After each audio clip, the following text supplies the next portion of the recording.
Just when you thought it was over, we started it over. Just a different chapter, but still part of the story. Spirit of a patriot, but the heart of a soldier. If you wasn't part of the grind, you can't be part of the glory. We right here, we ain't going nowhere. It's your worst nightmare. We back and they all scared. Every year is our year. The defense is top tier. Whenever you see that red and blue, it's a new era. They too scared of us. I don't know who said it was over, but they lied. The truth never miss, kicking down the door like who let him in. We been grinding, and we ain't worried about the small talk. We big timers. Yeah, can't believe it, we ain't leaving. Yeah, we achieving, can't be beaten.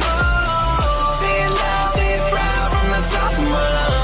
Hometown, sacred crown, you ain't trying with us. Around this time, you really can't deny. You can't run, you can't hide when the Patriot comes. All right, everyone. Welcome to the Patriots Friday Night Light podcast. As always, I'm here with Dog Nation, and we have two special guests. I'll kind of let you guys introduce yourselves before we get into it. Well, I'll start, I guess. My name is Brian. I usually just be spewing a lot of Patriots content on Twitter X. Pleasure to be here with you guys to talk Vrabel, offseason, draft, everything that comes. And yeah, man, I've been basically posting shit for 5 years. I've created content, done some podcast shows, etc. Just now, I'm just here for the vibes and the culture, basically. Nice. And hi, everyone. I'm Eric Borelli. I'm one of the two co-hosts of Patriots 300 Level podcast. Myself and Kevin, we've been doing this for about 4 years. All things Patriots, sometimes some other New England sports too, but happy to be here, talk with you guys some Patriots football, some hopefully good news for the first time in years, but hopefully be good. Hopefully. Yeah, right. We'll kind of just go right into it. Right, Mike Vrabel is now the new head coach. I've been kind of hoping for him over Ben Johnson since Gerard got fired. So I'm pretty pumped. That was kind of my first guy that I wanted. So we haven't really heard too much about other coaches being interviewed quite yet. But he was talking about that it would be this afternoon that he would start kind of searching for him. I heard there's a guy, Stretch. He's with the Rams now. He was going to be a candidate. Josh McDaniels is one that everyone's talking about, which I still don't know how I feel about it. I kind of wanted to get your guys' opinion on who you guys would want and if Josh McDaniels would be the guy, just where everyone's kind of so familiar with him.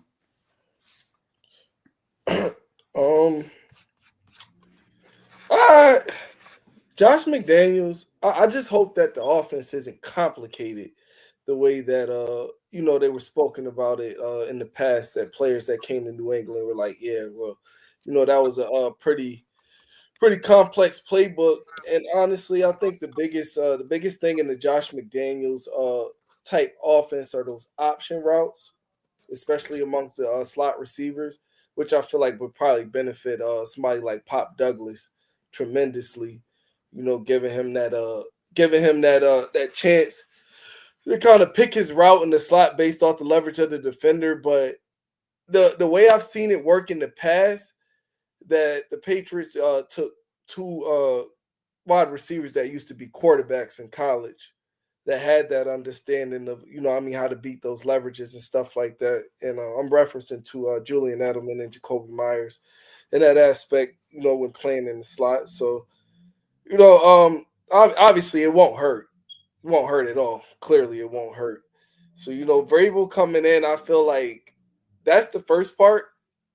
Bringing a competent adult in the room, because what we seen this past year was like, man, like for them to keep it under wraps for this long, for a lot of stuff not to come out until the latter parts of our dynasty, to what we just saw last year and how much dysfunction came out. And then, you got Gerard Mayo's wife. I guess she wanted to throw a hat in the ring for whatever reason.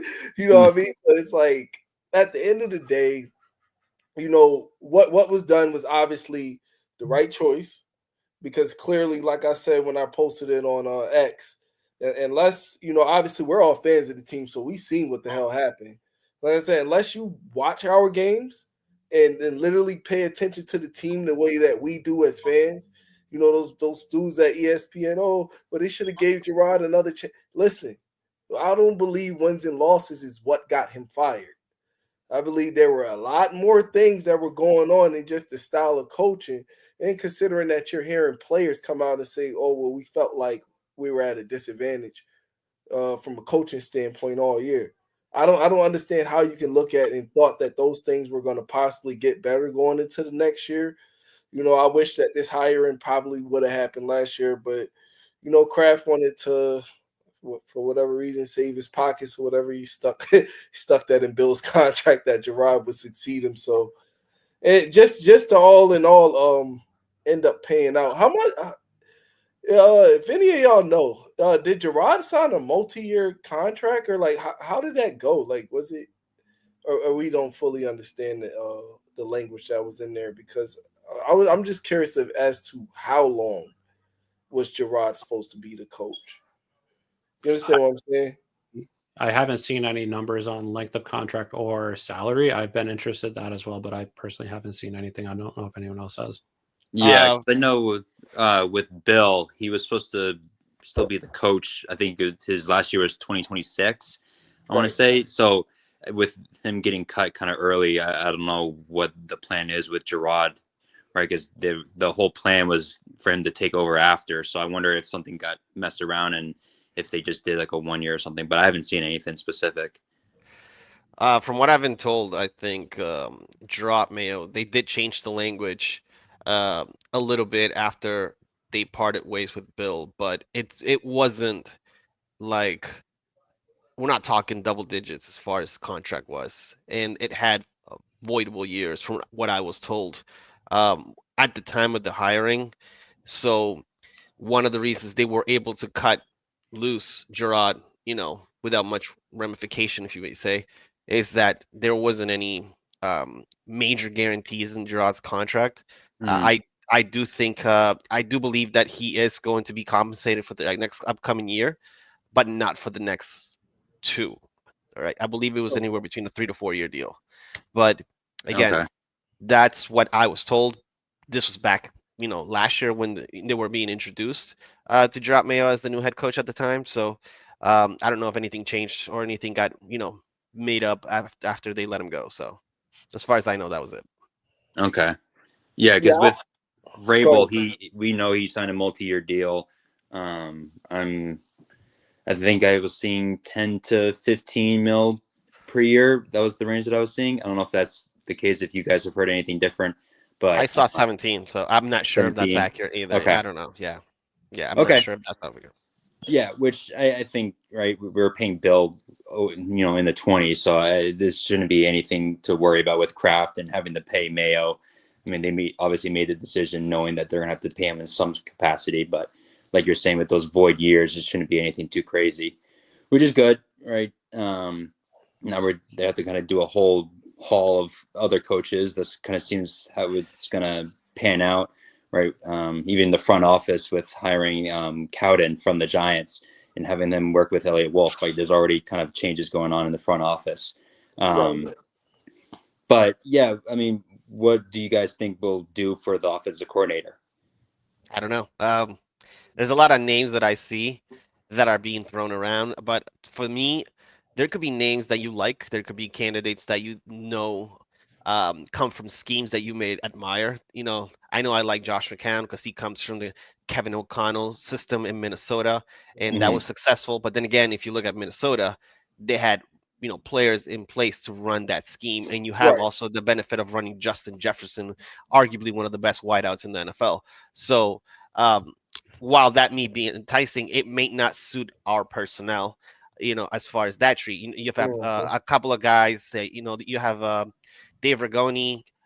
You have guys, I think I forgot the name of this guy that was coming. He was available. He's very young, 28 years old, from Seattle, that just got mentioned. Also, that he's an upcoming name. But again, a lot of these guys, aside from Josh McDaniels that you're talking about, relatively unknown. So I think it's going to be one of those things where no matter who they get, if it's not Josh McDaniels, it's going to have to be a wait and see process to see how first of all, how they construct the roster and how they bring in the players that they want to fit that scheme to whatever Mike Vrabel is thinking of.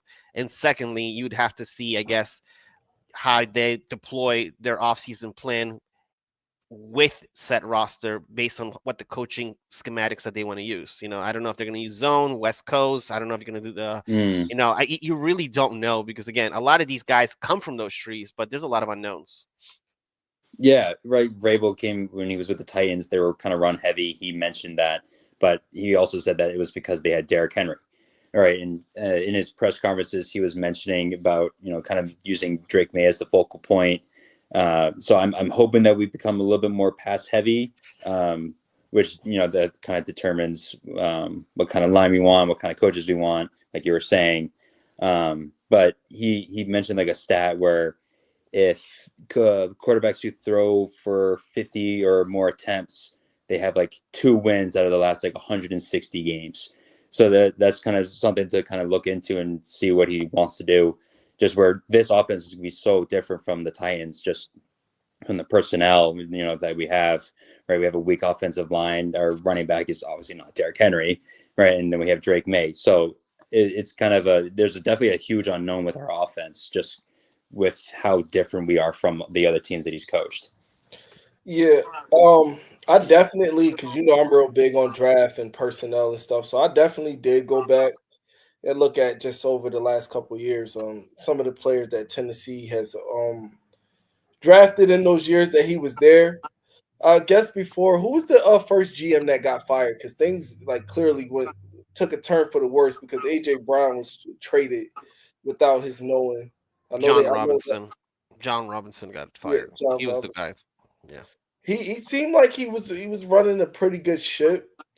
I don't know. We're in 2025 now. Hopefully, we don't see an inside linebacker going off the board high in the draft, unless his name is Jalen Walker. But I wouldn't even. I'm not even gonna lie. I probably would flip shit in here. I see a linebacker go in the first round, but I was looking at those drafts and they got some pretty good players coming out of those drafts. At that time, that Tennessee team did overachieve, considering that Ryan Tannehill, he was terrible. He was terrible. I think I remember the last game they played. Was it versus Cincinnati? Yeah. It's like he was playing for Cincinnati in the first half of that game. So, but for the most part, like I said, Vrabel, we needed that adult in the room, obviously amongst the coaches and clearly amongst the players. So that Vrabel's that. We'll see if there's any Bill in him. Like, honestly, I love Bill, so I don't get some people try to trash him. But at the end of the day, like I told you, he's human just like everybody else. And regardless of what, I think more hate should be pointed at Mac Jones. But then again, it's a gift and a curse because we got Drake May out of it. But that dude's a clown. Mac Jones. Mac Jones is he's a clown, bro. I hate Mac Jones. So how do you guys think Vrabel will mesh with Drake May, right? That was the whole thing where like everyone was trying to get Ben Johnson, was that he would work really well with Drake May. Like, what do you guys think with Vrabel? I think his mentality is going to be perfect, right?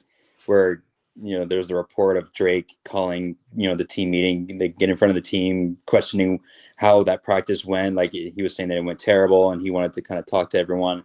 I think Vrabel kind of has that mentality too. So I kind of wanted to get your guys' opinion on how their relationship will work. I think it's going to work great. I know a lot of people were hoping for Ben Johnson. I personally was hoping for Vrabel because, like you guys said, he's the adult in the room, which is what this team needs. And he's shown that he is a successful coach in the NFL, whereas Ben Johnson's more of an unknown. We've seen more offensive coordinators become more like Nathaniel Hackett than Sean McVay. So it's more just an unknown.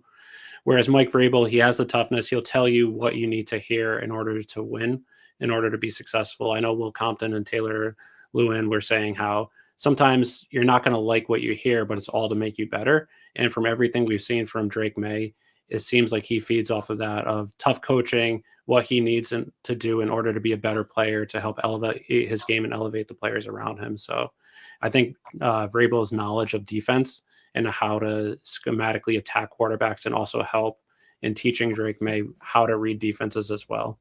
So again, it's still early.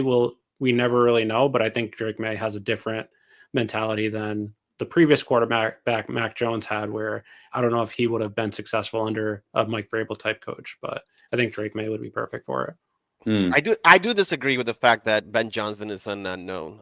Just because if you follow Ben Johnson's career, where he started off as first of all he's highly intelligent. He graduated, I think, and then he did work at BC. And if you just look at his resume of how he's built himself up and worked his way up the NFL pipeline, he has had success basically everywhere he's went.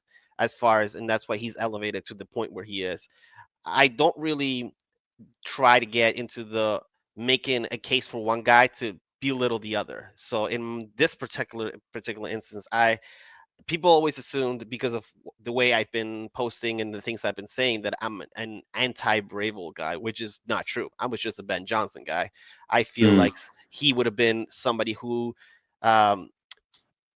there's certain benefits to Ben Johnson coming in that I think could untap some of Drake May's potential to a higher ceiling. But that doesn't mean that you can't win with Mike Vrabel. That doesn't mean that Mike Vrabel can't do a great job here and also do some of the things that he's got to do to fix a lot of what's wrong with the team. But I do disagree with the notion that Ben Johnson is an unknown. I feel that when there's been certain arguments for one guy or for the other, I think the other side tends to kind of like throw the rope a little bit on the other guy and try to diminish the other guy's accomplishments more. Just like I've defended Bravel for, people are like, oh, Bravel is a conservative guy. Well, if you have Derrick Henry and you have a limited quarterback, and you have a quarterback in Tannehill who only has success against play action, which if you look back at Tennessee, that's all they did. They ran the football with Derrick Henry, and then they were able to get play action plays off of, Tannehill, using that, taking advantage of their play action and their offensive line protections to get big plays downfield. And that's how AJ Brown also, made a name for himself in that offense. That doesn't mean that Mike Vrabel is going to just be running the exact same thing with Drake May. I think he has he can see that he potentially has a much better quarterback here where he can untap other things in an offense that he wants to run. And one thing I did like that Bravel said was that he wants to protect the quarterback, which if all of us in this room can agree, if there's one thing we can all agree on, is protect Drake May. Protect him, and do not put him through another season that we just witnessed, where he was basically running for his life most of the time, taking unnecessary shots because there was nothing downfield or the tackles couldn't hold his knees. He wants to build it in the trenches. And the other thing that I liked in his press conference is he wants to basically play to who we have, to their strengths. And if he's going to play to Drake May's strengths, I think that really gives you a lot of untapped potential, but first things first, you got to protect him, give him protection, and that'll give him, time to look at anything downfield. So there's a lot about Mike Vrabel that he's done in the first couple of days that I've heard. I'll wait till I see what develops as far as if he's able to deliver and all the things he wants to do. But there definitely is a sense of calmness, even for a Ben Johnson guy like me, knowing that there is an adult, like you had mentioned before, Dog, like there is an adult in the room, and you feel like now there's going to be actual structure within the building. And as was before, it just seemed like everything was just all over the place. Yeah, honestly, that was probably my favorite part, was how much emphasis he had on the offensive line. Because I've just been a huge advocate for, recognizing like that was the worst part of our team. I think it's also going to be the most important part of the team, especially now where Drake seems to be the guy. Just really getting the trenches going, right? Just that's where the offense starts. That's where the defense starts, right? Just really having a huge focus there, which I thought was awesome from Mike Vrabel to be like the first thing that he mentions is just getting offensive linemen. I thought it was awesome. Yeah, actually, I'm glad y'all brought that up because I wanted all three of your opinion on something. So right now I got the Patriots down as needing, obviously, offensive line help, honestly, through and through. Edge, wide receiver, inside linebacker. They need a true free safety. Cornerback, I feel like if you can fix the trenches, I think Alex Austin can hold down the second spot pretty damn well. So I was just gonna ask, you guys, in that pecking order, because I didn't put it in any particular hierarchy. Going into the draft and free agency, which one do you feel like they should start with firstly? Should it be edge, then O line, then receiver, then XYZ, or should it be O line, edge, XYZ, so forth? So going down. I can start. So for me, I think offensive line is the most important aspect. We've seen the last few years where they've had holes at offensive line, different points, and that just leads to pressure on the quarterback, the running game not being able to get going. So when you are passing, teams know you're passing, and then they can tee off on you. The thing that does concern me a little bit is, again, it's still early in the draft process, so things can change. But I know a lot of the reports I've heard from scouts are the two top left tackles in Campbell and Banks, that some view them as more guards than tackles. They might be reaching at 4. So unless you trade back to say 9, 10, or 11, I don't know if it's the best position to be overdrafting for the sake of need. Whereas there are a lot of holes on this team where it might be better off to draft the best available non-quarterback player and then try and address the offensive line through free agency or trade. But it is the most important aspect that you have to address in some form or fashion this offseason. I agree with that.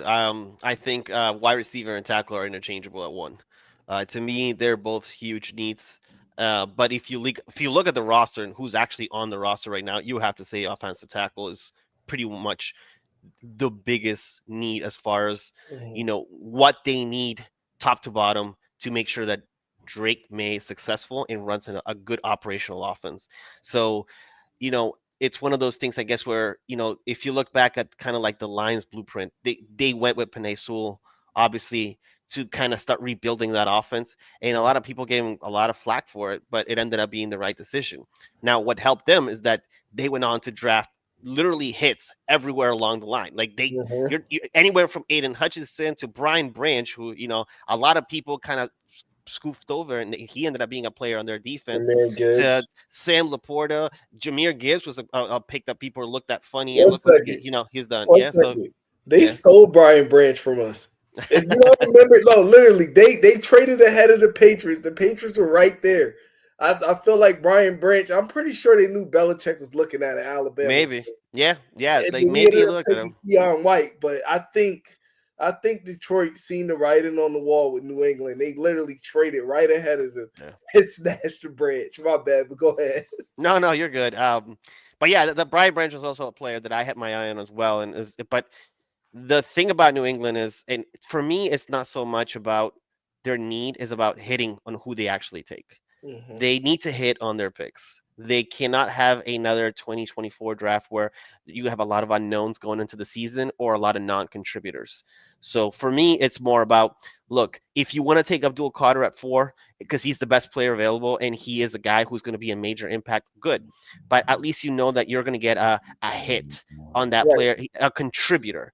And what I'm looking for in this upcoming draft is players that they don't necessarily need to be Pro Bowlers or all pros off the bat. Not everyone can be like a Christian Gonzalez type player, but contributors, guys that will help you, build a foundation for them to move forward and actually have something to build off of, and that's to me my biggest need, whether it's tackle first, wide receiver first, defensive end first. Well, by the way, I do think they need edge also, because I think 13% of their sacks came against Chicago, and that's not a good number to have. So if you look at, they need an edge. They definitely need to put pressure on the opposing quarterback, and that's something that even Vrabel mentioned a couple times already. But for me, it's, I don't care which order you take, you just make sure that you got to hit on this draft. You got to have a better success rate on hitting these players than what the 2024 was able to contribute, because if you can get contributions, then that already helps you a bunch. Yeah, I definitely, and I had asked that question because it brings me to this. Like, I don't know, like I spoke before, I do a lot of work on the draft. Like, I literally got charts where I'm like grading these guys and everything. So to go back to what Eric said about Kelvin Banks and Will Campbell. That is very true. That even the league is projecting them as that, but just me off of my eye test, my opinion is why they're projecting that. Well, Kelvin Banks is undersized. If you're looking more towards Kelvin Banks, you're looking more to maybe at Isaiah Wynn type. He's actually wasn't physically bad. He just was his awareness and his IQ was terrible. But I'm not saying that that's Kelvin Banks as far as the IQ and the things like that. But I'm talking about just size and structure. You're looking more at that Isaiah Wynn, 6'4" at tackle. Some teams frown upon that. His length is pretty good.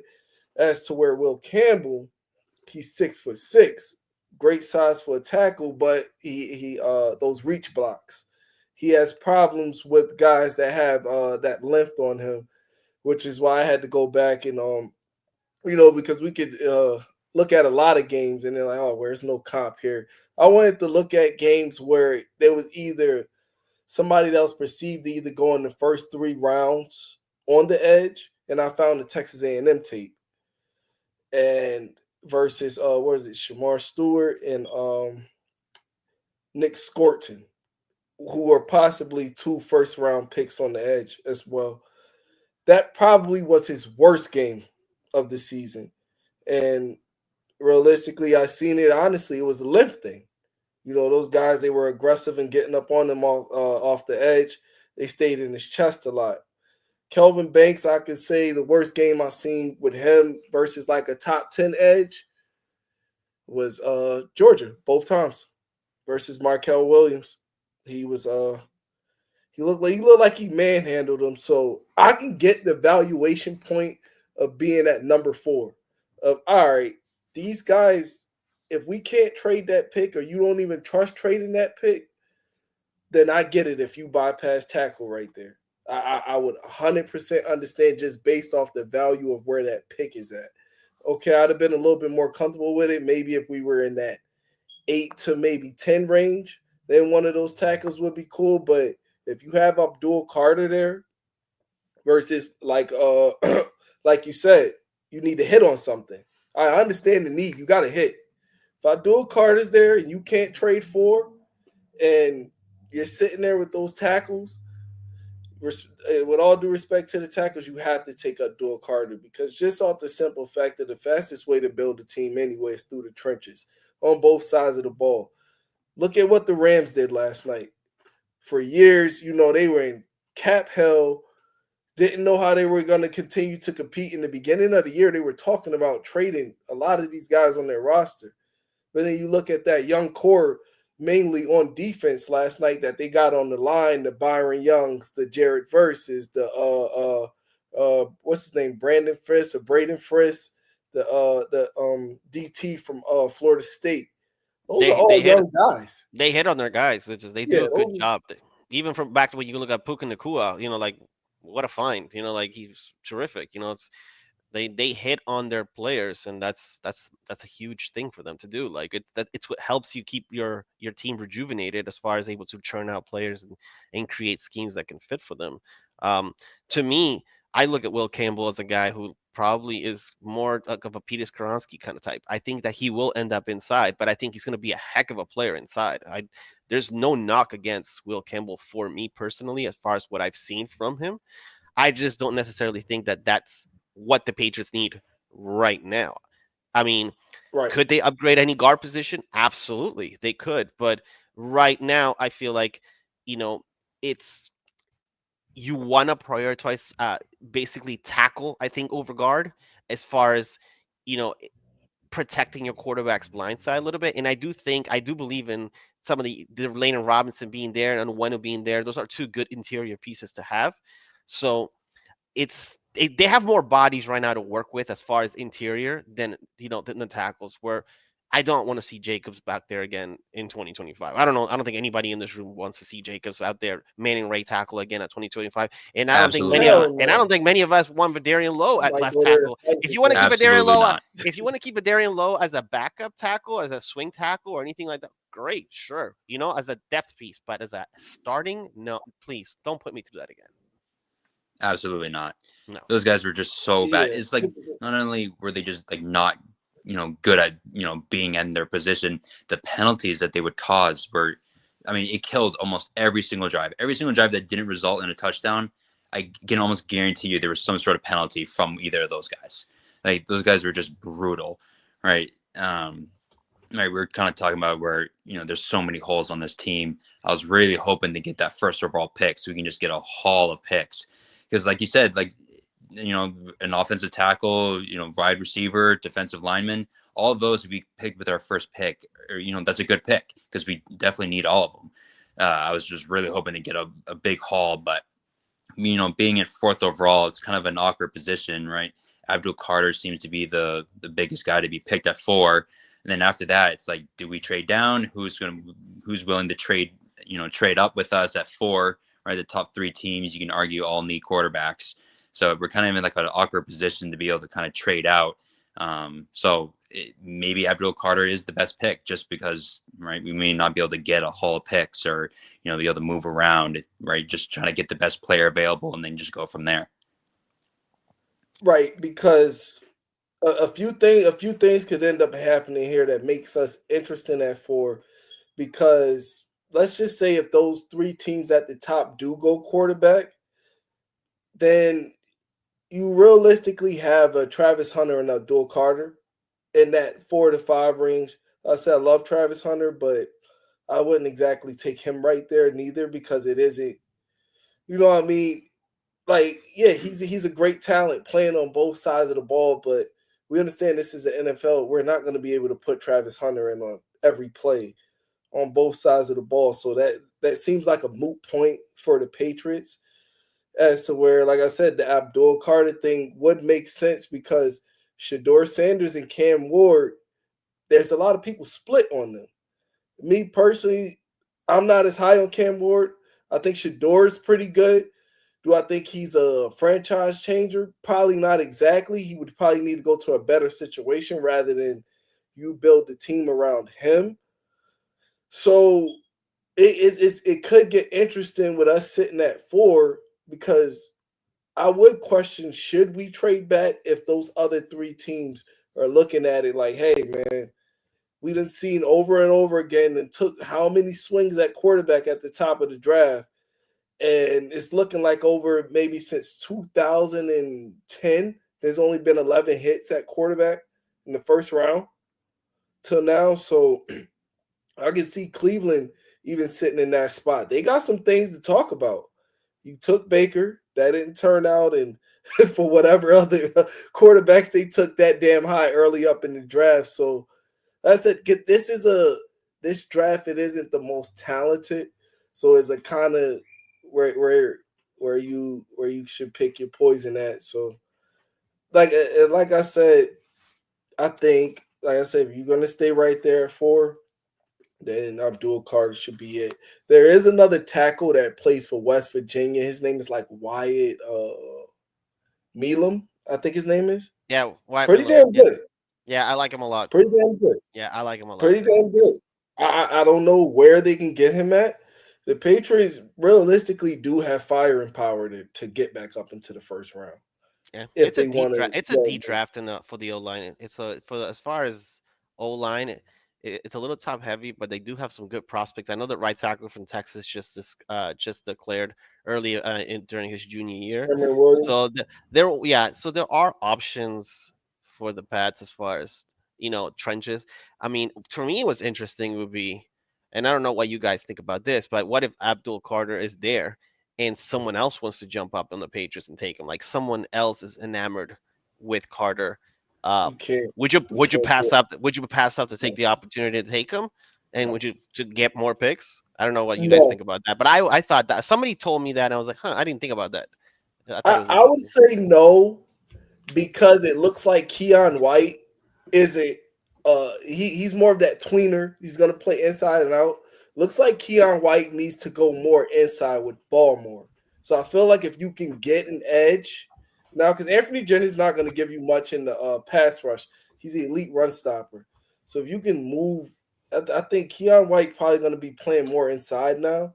Now that you have Baltimore, Keon White, and Abdul Carter along that line, I think that looks a little bit better because edge, yeah, as we sit here and continuously talk about it, it doesn't. I don't see a future there. Like I said, Anthony Jennings, I love him, but he's an early down run stopper. But it is a very deep draft at edge also. Like there's Yeah, this is a good draft for defense. It's so you could I don't know what Eric thinks, but Yeah, I I do think really it's like Abdul Carter. Yeah. The thing is, it depends on what you'd be getting back in return. If you get something back similar to what the Texans gave up to get number 3 to get Will Anderson, I just pulled it up now, where they moved back from 3 to 12. They picked up number 33rd pick in the draft, first pick in the second round, as well as a future first and third.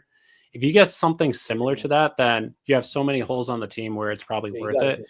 If it's just like a second round pick or something like that, I want to give it up to get to pass on someone that's as talented as Carter. That's a big haul. Like it's hard. I know we all like we say no, we need Carter, but if you for a team that has as many holes as we have, and you get that kind of package, I wouldn't turn it down, to be quite honest. Just because it's a deep drafted edge, you're getting future first, you just said, and a second or a third. They got the first pick in the second round, as well as a first round next year, and which is, by the way, gold, honestly, because you get that first pick in the second round. This team's already lined up, also willing to offer you a bunch of other stuff. Like even if you move down a little bit further down, but you're talking about building for next year, and you're stocked. Now you have an actual arsenal of picks where you can just maneuver your way around the draft, right? You can, if you want to move forward and get a guy, you can. If you want to move back and get a guy, you can.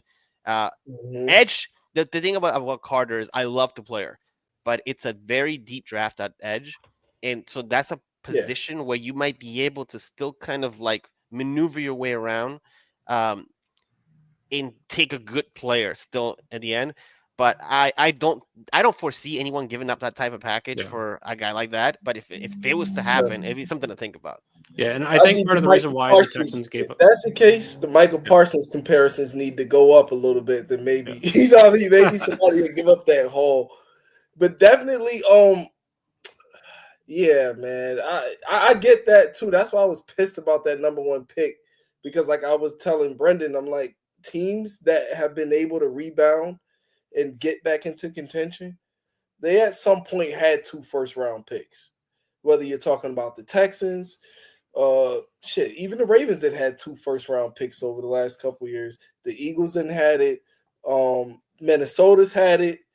There's multiple teams that went in there and got 2 good players in the first round. That's why I was a little upset that, we lost out on that first pick, because 2026 and 2027, the draft is looking a whole lot better, especially when you have guys like the Ryan Williams of the world and Jeremiah Smith and possibly Arch Manning. Obviously, we're not going to need a quarterback, but just realistically talking about what's coming in these coming years that could be coming out of the draft. I mean, it also depends on what they do in the free agency, right? Free agency drops first.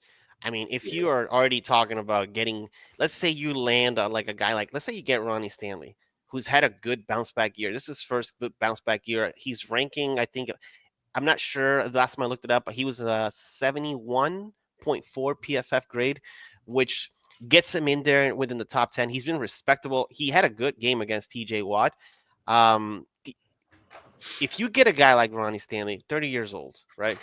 Let's say you get a guy like that and you plug him in at tackle, right? Yeah.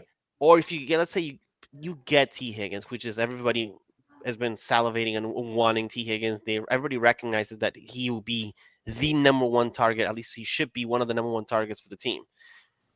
Let's say you get a T. Higgins. It changes your draft completely, because you're able to shift your focus to all the things.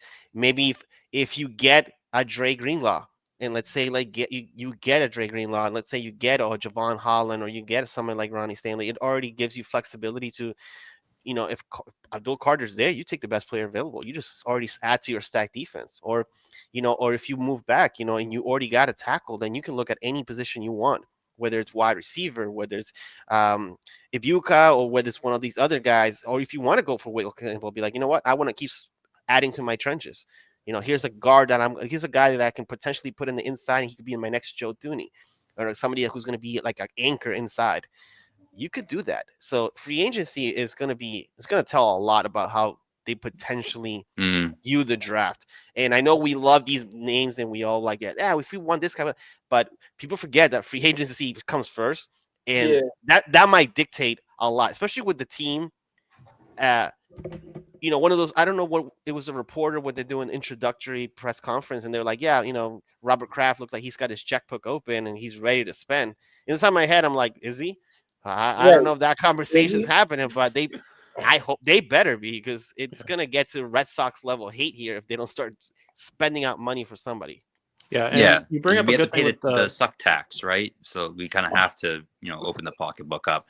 But yeah, this free agency is huge, especially where, we decided to keep Elliott Wolf and all them. Like, they really need to step up and get some players to coming in here, right? We have Drake May. We have this coach that everyone seems to love. Like, we should be a destination target for a lot of players. Someone like T. Higgins, right? He's also going to be the number one guy.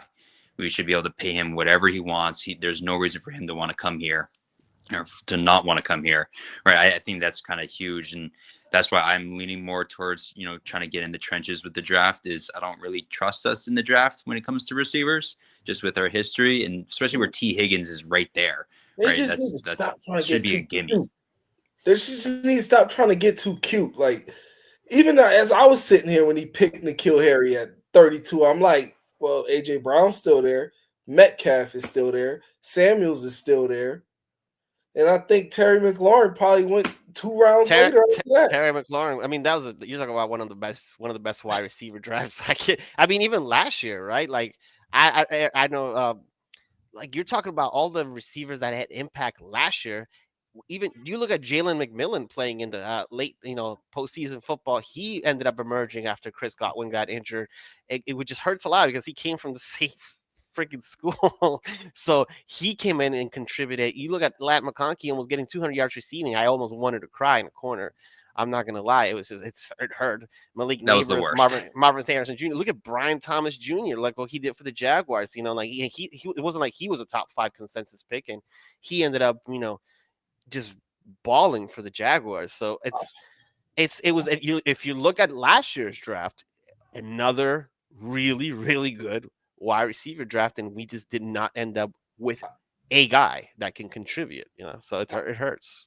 I feel like, because most certainly when we look at it from Brendan, remember we were looking at it from 2002. I'm like, man, this shit is that was the worst graphic of all time. Yeah, like it has to be. And I feel like all the receivers we drafted is just, and N'Keal Harry statistically might be the best one out of all the recent ones. Like, it's devastating how bad it's been. They're chasing a specific type of player. This, even Vrabel bringing it up earlier made me nauseated to my stomach. We need a guy that can, get these short area yardage, or something along them lines. Something he said, and I'm thinking like, well, then y'all try that with Devontae Parker, Juju Smith-Schuster, N'Keal Harry. These were all guys that was supposed to be that outside X receiver. Don't forget that you let go of Jacoby Myers, the 1,000-yard receiver, for Juju Smith-Schuster. Let's not forget that blunder. Listen, I'm going to tell you why I say it. Because literally when he did that versus the Raiders, may God be my witness, I'll be going tonight if I'm lying. I said he was going to sign to the Raiders in the offseason. It's common, like, What were you throwing the ball back to Mac Jones for? Because he couldn't obviously advance it forward or throw it forward himself, and he's the least athletic person on the field. I don't understand it. I feel like Jacoby Myers threw a temper tantrum at the end of the game for whatever reason. I don't know. I feel like it was intentional, and for you to go sign there afterwards, that isn't a good look. So I feel like that kind of, because as much as we can beat down on the Patricia being the offensive coordinator, that played a big part in them not getting into the playoffs, because that game could have went to overtime. You possibly could have won it. Ramondre Stevenson fumbling the ball on the 3-yard line versus Cincinnati. which It should have been went forward it ended progress, closing by the out. way. But Yeah, yep. it should have been forward progress. I think the Yeah, whole team was. I think the whole team was in on it, Eric. I think that everybody was. They were intentionally trying to tank. I mean, I'm looking at Chad Ryland hit 56-yard field goals, and I swear to God, I'm cursing every name in the book. I'm like, are you Where did that freaking come from? kidding me? Like this guy was missing 28 yarders in New England, mhm. and now he's hitting 56 down Yep. the line. Like I'm like, and he had one hell of a year for the Cardinals. And then you have Jacoby Myers like balling. And honestly, the last 4 years has felt like a horror movie. It feels like Yeah, the guys we have stink, and when they go elsewhere, they are they look like functional football players. So I'm Yeah, hoping they yeah that this changes. Yeah, all I'm this was hoping happening stability because changes. everyone wanted yeah, us to get Drake May. That's yeah, that's because the way we should kind of last look at year, this, right? It kind of led us to Drake May. That's the only way I can kind of cope with this at this point. yeah, because Yeah, even basically. like I said, the year Patricia was the coordinator, that's 2 losses that could have got you into the playoffs. That could have been another 10-7 season. Last year they lost 8 one-score games. And Mac Jones was literally, I don't care. Mac Jones was literally losing them games. I'm talking about versus Indy. He threw it. You feel me? He threw it straight to the Colts defender. Who else? Against the Saints versus Dallas. So them 8 versus the one-score games. Raiders too, they lost that one-score game versus the Raiders. They lost the one-score game versus the Chargers. They lost the one-score game versus the Commanders. All games where they had the ball the last drive and just couldn't execute. Yeah, so then that's why I got down to the team hasn't been bad, yeah, but they had their opportunities before you made the move that you made this past season, and it looked completely terrible. Yep. Yeah, we could I mean, that's say last year was bad, but there was some context to it. This year 100%.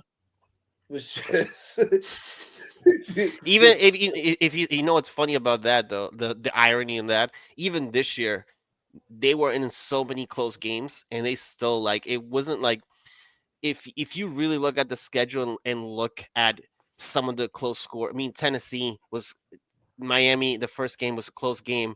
Um, the Seattle game, week 2, like they were in those games still. In the Rams. what was bad about the Rams. What's bad about this season is they just found ways to lose in the worst way possible. in Yeah, complete you know, dysfunction. I it's think that's complete where dysfunction. Yeah, I think it's that's where Vrabel is going to really help step in. Is right. You can just see the coaching disadvantage in all those yeah. games. Right. It's just crazy. Like, we were kind of talking in the other podcast about like how we weren't aggressive in situations where we were supposed to be aggressive. Right. All those like last minute drives to try to win the game. Drake would throw a 50-yard bomb out of nowhere and throw a pick. It's like it didn't work the whole game. Right. They kind of try to switch it up, try to be cute and change the whole thing, and then it just ends in an interception. Or we should be going for a field goal when instead we're punting the ball, and like you can just see all the coaching decisions, and it just ruins so many games. And where Vrabel has like that experience, I'm hoping that changes, and that should help flip those really close games. Right, if we win a few of those, I mean, we're looking at a whole different type of season, and I'm hoping that's what we'll start to see kind of like right out of the gate. And one thing that Vrabel too said, and I forgot if it was in his press conference or one of the interviews he said afterwards, is he wants the Patriots to be a team that's good enough to be able to capitalize on bad football, which is something the Patriots the last few years haven't been able to do, where if other teams make mistakes, they're not able to capitalize it, or they're the ones making mistakes. A lot of times in those games that we've been talking about the last few years where it's one-score games, they either weren't able to capitalize on other mistakes, capitalize on bad football, or they were contributing to bad football. So that's one thing that Vrabel was talking about fundamentals, that he wants to be able to get the Patriots going to start shifting the culture, shifting the direction of the team. Yeah, I mean that's pretty much well said. I think we've been the victim of being that team, the bad football team that other teams take advantage. And we're not talking about, good teams taking advantage of us playing bad football. We're talking about bad teams taking advantage of us playing bad football. So when you have bad teams, okay, teams like the Jaguars, the Titans, the Colts, which I did not think were very good, taking advantage of us, make a worse team. I think we were in the running for a worst football team in the entire NFL. By the end of the year, we were just a complete dysfunctional mess. So I'm glad that I think Bravel's first initial impact will be that. I feel like those games where they kind of self implode and they lose them, I think those are the games that they're going to start winning against bad football teams. I think for the first thing they'll do is they'll take advantage of bad football by other teams. And I think that quote got really taken out of context by some people. Like, well, what are you saying? You're only trying to do it just enough to get by. No, I think what he's going to do is like, look, instead of being the bozos that get taken advantage for doing the stupid penalties, the the really really untimely turnovers, or making the mental errors, we're going to be the ones taking advantage of those opportunities. And that's how we're going to start treading in the right direction. You got to start somewhere when you're a football team that's absolutely rock bottom. And I think the only place that we can kind of focus now is up. I think we've bottomed out completely as far as, we were blown out 40-7 at home. It doesn't get much worse than that. To a half empty, I would say more than half empty Gillette Stadium, where a lot of the fans were Buffalo fans. I was having people calling me and telling me like, "Yeah, listen, this is Buffalo. There's more Buffalo fans here than there are Patriots fans," and that's when I knew we had bottomed out completely as a franchise. As far as, man, we just need something completely different to rejuvenate, galvanize the franchise, galvanize the fans, which is again something I like that Vrabel has said in his, within his interviews and his press conference. And I don't know, I'm excited. Like I said, I wasn't a Vrabel guy, but I also am not going to actively root for, my now head coach to not succeed. And I like winning. I like my team to be respectable. I want to be able to be in a division race. I want to be able to talk every week with Patriots fans about how competitive we've been in football teams, how Drake May has progressed, how the defense looks like a defense again. So I'm hoping that he pushes the right buttons, he brings in the right people, and it's going, like I said, it's going to be a long process, but I do believe that we're trending towards the right direction. Yeah, I'm under the same belief, because if you realistically look at it, a quarterback's game, in very short order, if they do it right, the Patriots should be in competition with the Bills. I'm talking about even with their starters in, because if you look at it with backups and starters, we over the years in some games, besides that fucking playoff game, oh God, but we've played them close. Miami look like they're on the cusp of going down. New York, they look like they're trying to run back to Rex Ryan and not exactly sure who their quarterback is. And their situation looks a lot worse than what ours look like. So just like the outlook of the picture with the head coaching change, I would have been okay with the Ben Johnson thing as well too. But I feel like people kind of went with the safer pick, because you know what Vrabel is as a coach versus Ben Johnson. We're hoping that he's just not a glorified play caller that's been seen by some other people. But I feel like in the near future, hopefully in a season or two, I feel like the Patriots should be back and in contention to at least take the division. And looking around the league, my hope, like by kind of minimum, is we're fighting for a playoff spot all the way up to week 18. Right? If we're in some sort of contention by week 18, I think that's a good season. Just kind of where Brian was saying, we hit rock bottom the last couple of years. Right? I'm not trying to expect anything too crazy, but if we can at least be fighting up until week 18, I think that'd be a good season. Right? Just trying to see that our team is still fighting. Right, we see that they're playing with their hearts out. Right, we're playing smart football. We're not completely collapsing like we did this year. Just something to kind of go all the way through the season where we're still watching this team and hoping for something to happen. Right, I don't want to, like with this year. Right, we kind of got eliminated so early. Right, the last 5 games, which was like, okay, hopefully Drake May has a good game, and then that was it. So I'm hoping for a full season of watching games that mean something. Yeah, and I think a lot of it too will depend on how successful they are this offseason. You have $130 million in cap space. You have a top 4 pick. You have a pick at 38, which is like a low first round pick, early second round pick. You have to be able to hit in the draft contributors, some starters that are going to make an impact on this team. And you also have to make sure that the money you allocate either through free agency or trades are able to be people that are impact players, starters that are going to make contributions to the team, but also be able to improve from where you were last year. So I think if you have an offseason like you did last year, where yes, they hit on Drake May, but pretty much anyone in that position would have drafted Drake May at 3, but then you pretty much whiff on every single draft pick.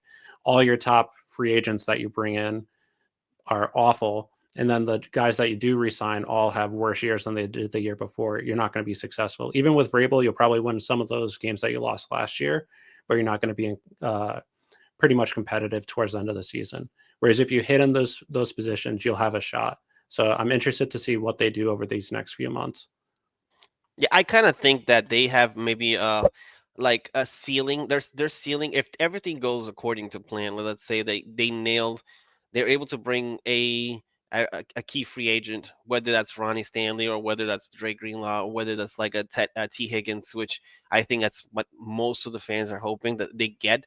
I do think that they have a chance to kind of be like this year's Broncos, where they're spunky. They can play close with teams. They play good defense, and they kind of, they run the football, or they're able to stay within games. I saw a lot of Broncos games for some reason this year. I think it's because, oh yeah, I have Bo Nix in my fantasy team, and I picked him up and I was like, let me just watch what Bo Nix is doing. And there was a stretch there where they were doing pretty good, like they had a running back by committee, so it's not like they had like a legit back.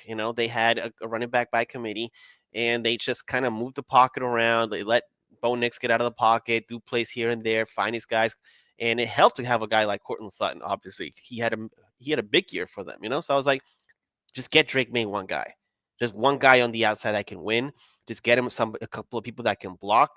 And get him a competent defense where that's not going to just bend over every time they play elite competition. And I think they'll be spunky. I'm not saying they're going to make the playoffs, but I think they're going to be kind of like the Broncos, where like they're going to be competitive enough where they're going to be entertaining to watch. And I think for me, I just need to see a watchable Patriots team again. Like I cannot just sit there and just be like, okay, we're going to get blown out. We're going to be down double digits.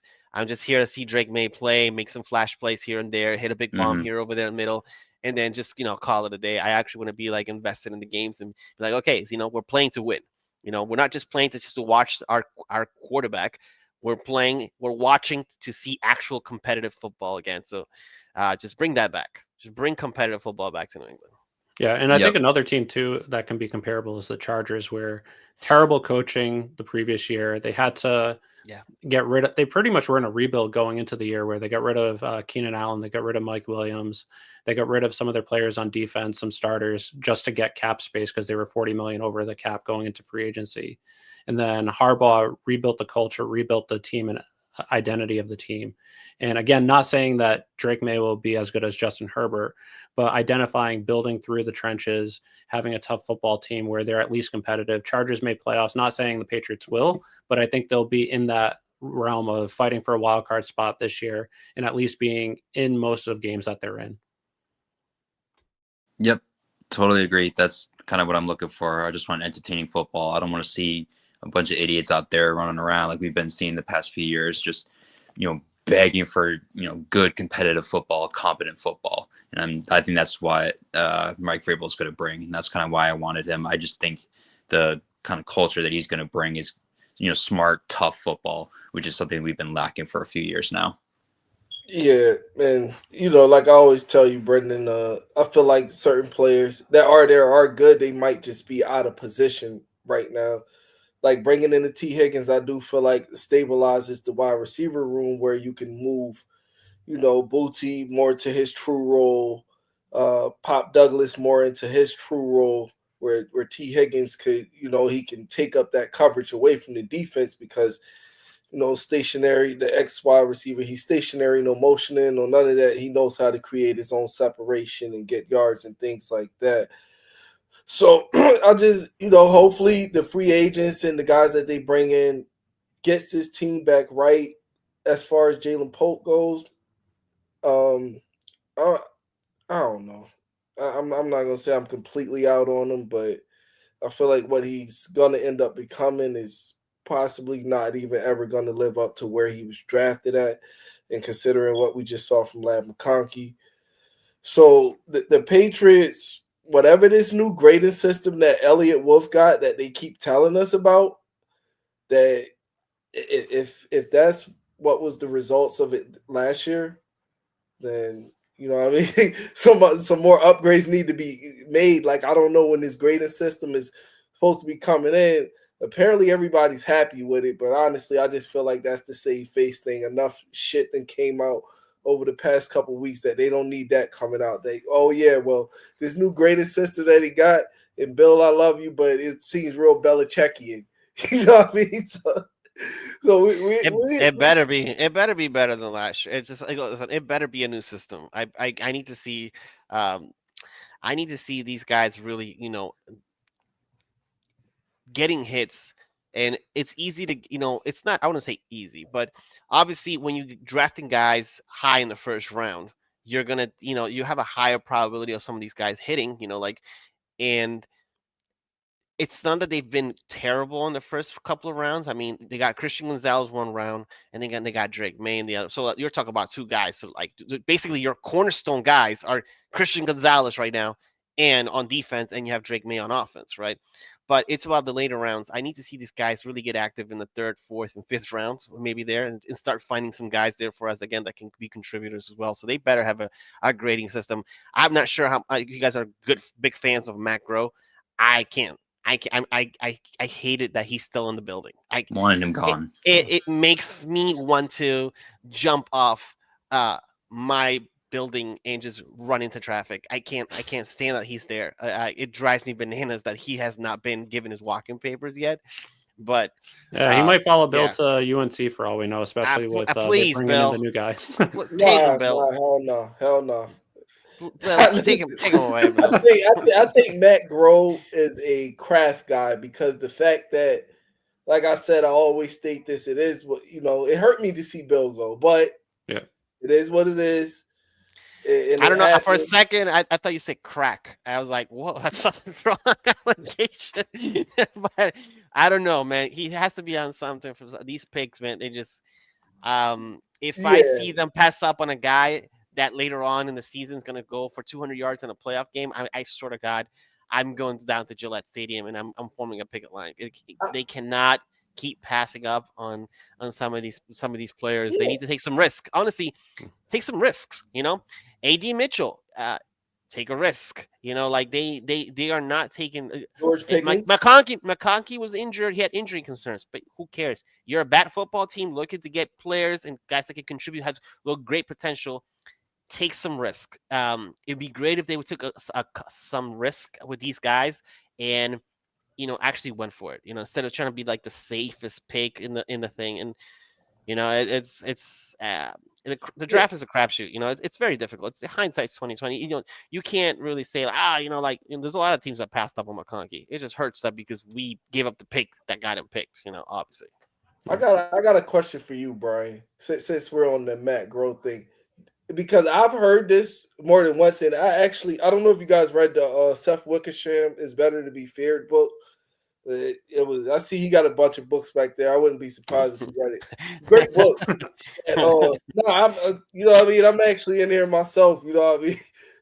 That's what I do too. But yeah, I'm Matt Groh. His name comes up a lot. Did you hear that he ran the 2021 and 2022 draft? I'm not surprised that he did because those drafts were very underwhelming. So he sucks. I'm not shocked if that's the case. Honestly, I'm not. Remember what happened in the second round? Fucking Tyquan. Yo, the whole time when they traded up ahead of Pittsburgh, because mind you, I was paying attention because I live in Pennsylvania, so I was listening to Pittsburgh Steelers podcast to find out what they were doing around draft time. I kept hearing George Pickens. So I'm like, all right, let me see who this George Pickens dude is. I just keep hearing that he has the talent, just the attitude. So I look him up. I'm like, oh, okay. I'm like, all right, maybe the Patriots could go there. He falls to the second round. So Pittsburgh's sitting there, New England trades up ahead of him. I'm like, this got to be George Pickens. This got to be George Pickens. Fucking Tyquan Thornton. I'm like, who the fuck is this guy? I look him up. I see the 4.29. I'm not going to lie. I see the 4.29 speed. I'm like, oh, that was the fastest wide receiver in the draft. Okay, this might work. Fuck. shit me, and then Pittsburgh takes George Pickens a couple picks afterwards. I'm like, Jesus Christ. I've never seen someone so fast look so slow running.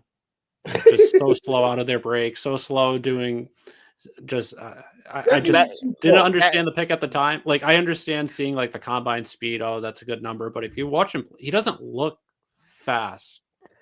He's Bethel Johnson 2.0 basically. He's a guy that he's fast, but he's not fast. He's not game speed fast. I did love Bethel Johnson as a kick returner. Wasn't a good receiver, but loved him as a kicker. He at least produced there. But Tyquan has just been terrible. Yeah, Tyquan hasn't. And people were like, "Oh, watch Tyquan do good." Now that he's not with the Patriots, he hasn't done diddly squat. He has done nothing. Because any wide receivers I done seen that came from Baylor, they usually fit that mold. 6'2", about 190 pounds, and they can fly out the gym. But the thing is, like I tell, and me playing football growing up.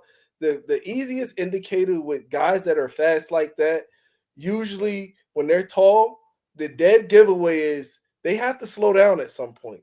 Yeah, that vertical speed. So it's like when you're asking him to run in breaking cuts and things like that, they aren't going to look as clean. So if you're trained to look at the hips, by the time he accelerates, he's going to have to decelerate again within 5 to 10 yards to try to cut in. So 9 times out of 10, shimmying off the line, if he's running vertical, he's not going to dance his feet. He's not going to do none of that. He's just going to get upfield because he feels like he can beat you with his speed. But if he's trying to end cut or trying to try something a little cute, you're going to see a lot of dancing around.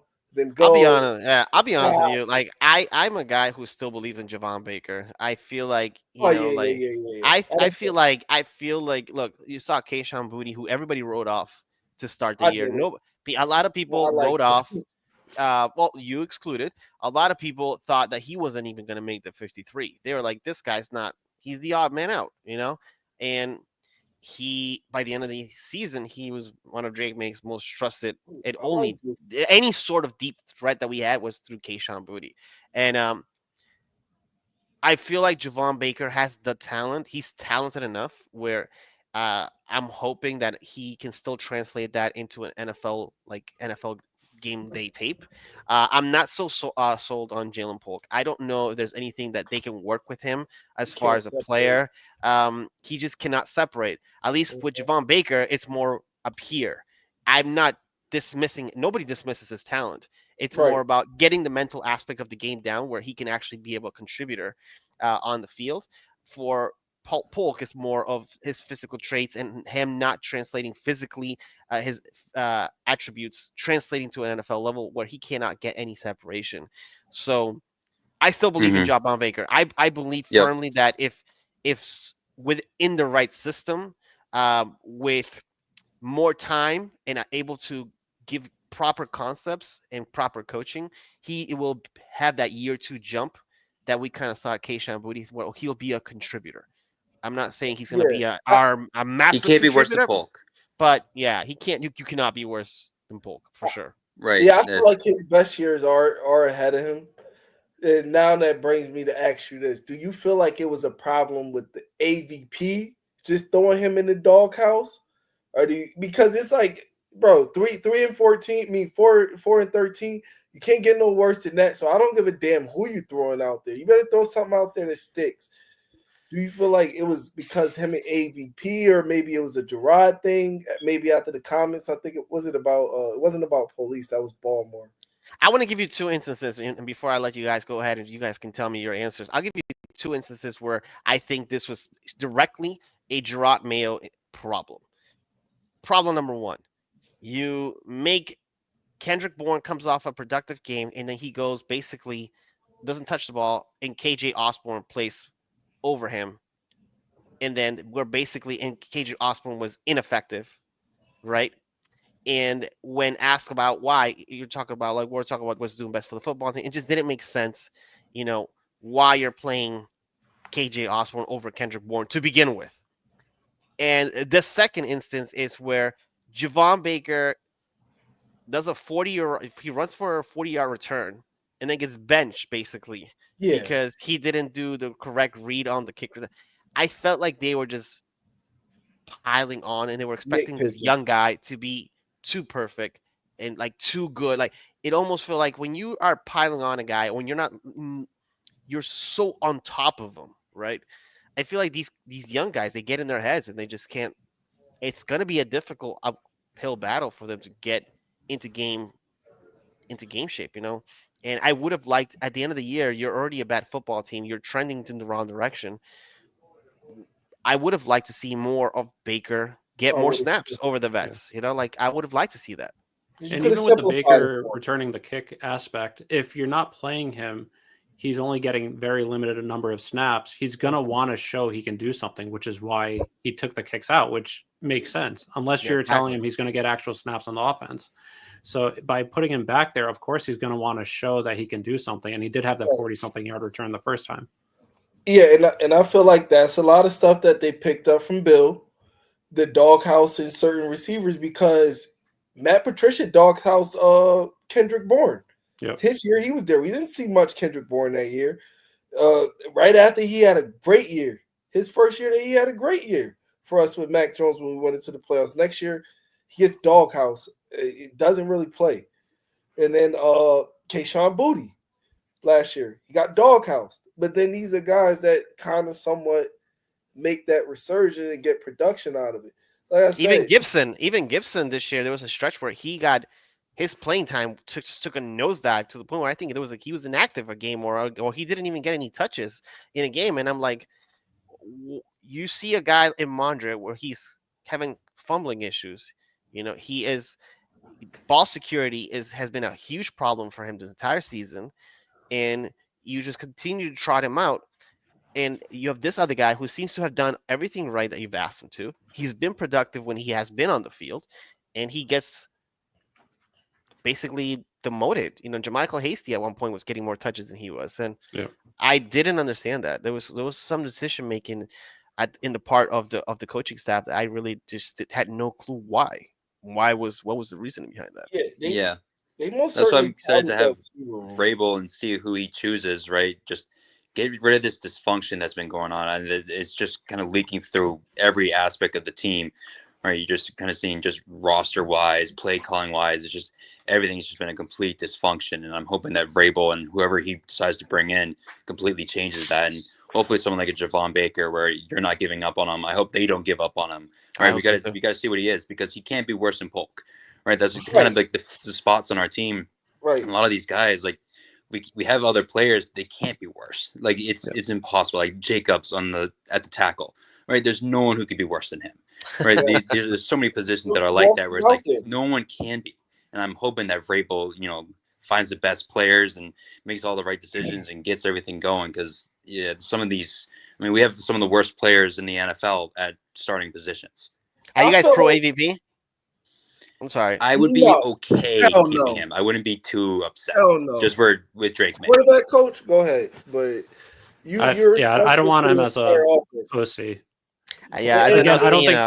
I don't think he would take a demotion to quarterback coach. I think that he'd rather go somewhere else and be a quarterback coach. Which he should. That's where he's about to be. If he go anywhere else anyway, nobody's about to hire him as no offensive coordinator. You just got fired in Cleveland. It's looking like you on the outs in New England, and you didn't utilize every aspect of that offense.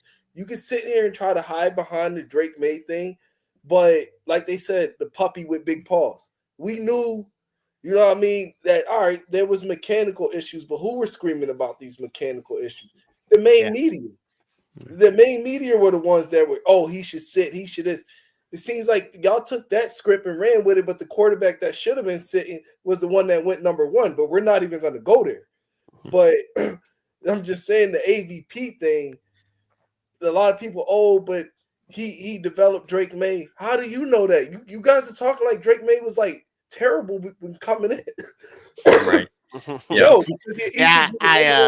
I'm glad you brought that up. I'm not a big AVP development guy at all. No. Like, if anything, I'll tell you guys right now, that's probably the thing I'll fight you most on. If you tell me AVP helped develop me, I do not think so. I think Drake May is just as a special player who came in, and he didn't do this just through AVP. If you go through the league, league circles, everyone was shocked and surprised at how quickly and how good Drake May looked with what he has surrounding. Right. One of the main reasons the job opening for New England was considered the most attractive was Drake May.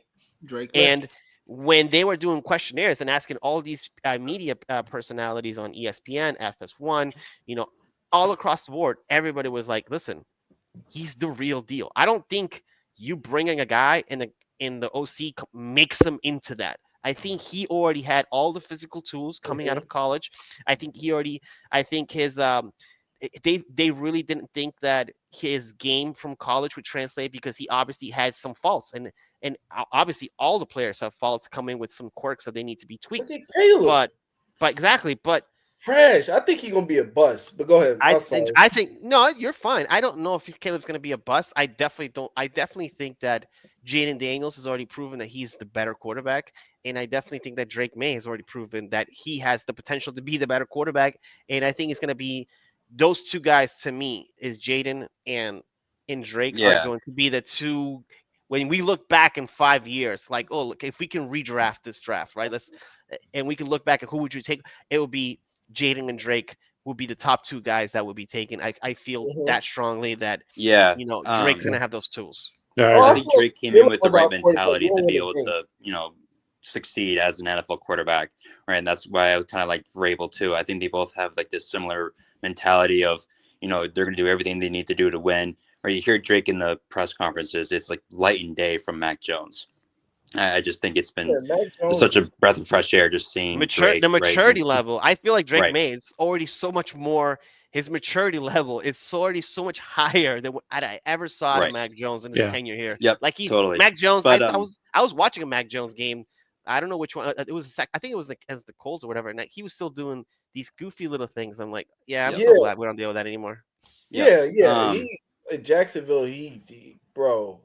Considering, and you know what? That's what I wanted to see because you got the freaking Dan Orlovskis and everybody that wants to, they ruined him because they didn't. Listen, like I told everybody, physically, he was just never going to make it.